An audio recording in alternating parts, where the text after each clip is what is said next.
Ininspeksyon ni Pangulong Ferdinand R. Marcos Jr. ang Pasig-Marikina River Channel Improvement Project at paglalagay po ng culvert pipes para sa drainage project sa Marikina City. Yan ang ulat ni Vel Custodio. Patuloy ang pagtutok ni Pangulong Ferdinand R. Marcos Jr. para masolusyonan ang pag-apaw ng mga ilog na nagdudulot ng pagbaha.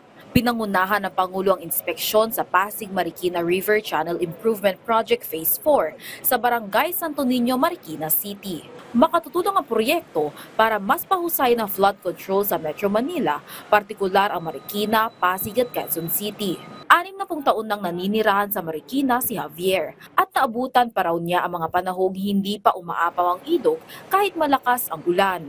Pero nang manalasa ang bagyong Ondoy noong 2009 ay lubog sa baha ang kanilang lugar dahil na rin sa pag-apaw ng Marikina River. Panahon ng Ondoy, nag-uumpisa na talagang pagka umulan ng bumabaha na talaga ng husto. Kagaya ni Javier, sa tabi rin ng Marikina River nakatira si Antonio. Dito na rin siya naghahanap buhay. Pagkahapon nagtitinda ng balot. Pag umuulan ng malakas, yun. Pag bumaba, tigil. Tigil lang yung namin, hanap buhay. Walang pagkakakitaan eh. Aminado ang mga residente, simula ng pinalawak ang carrying capacity ng Marikina River, hindi na madaling tumaas ang level ng tubig sa ilog kahit tuloy-tuloy ang pag-ulan.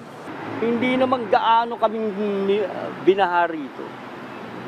Hindi katulad ng mga ibang nakaraang mga talagang pagka umulan ng ganun siyam-siyam na takong tawagin, talagang apaw na. Mas napaganda yung ilog namin, yun hinukay.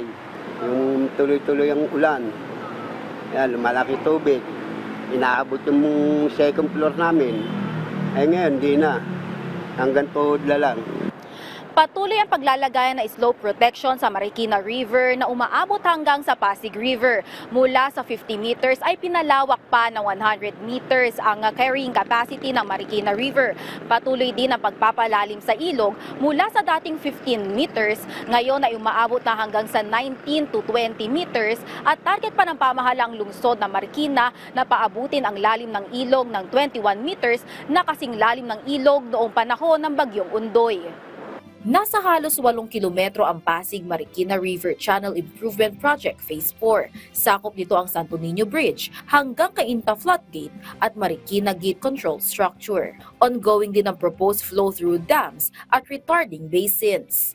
Patuloy ang pagtutulungan ng Department of Public Works and Highways at Japan International Cooperation Agency o JICA para sa naturang proyekto na matatapos sa 2031. Kaugnay nito, ayon kay DPWH Secretary Manuel Bonoan, na isumite na ng ahensya sa opisina ng Pangulo ang lahat na ipinakolekta ni Pangulong Marcos Jr. na flood control projects ng mga DPWH regional offices. Ito ay kasunod ng utos ng Pangulo sa kanyang State of the Nation address para paimbestigahan ang anumang anomalya sa flood control projects. I have already instructed all our regional and district offices to inventory and submit a status report on all the flood control projects. Yung sinabi namin na natapos namin, I think this is about 9,855, no? And which the list has already been provided to the Office of the President. Pagkatapos ng mga aktibidad sa Marikina Bridge under loop, tumungo rin ang Pangulo sa Sumulong Highway para sa inspeksyon ng installation and culvert pipes para sa drainage projects. Bukod dito, nagtutulungan din ng DPWH at Metropolitan Manila Development Authority para sa rehabilitation ng pumping stations. Vel Custodio para sa Pambansang TV sa Bagong Pilipinas.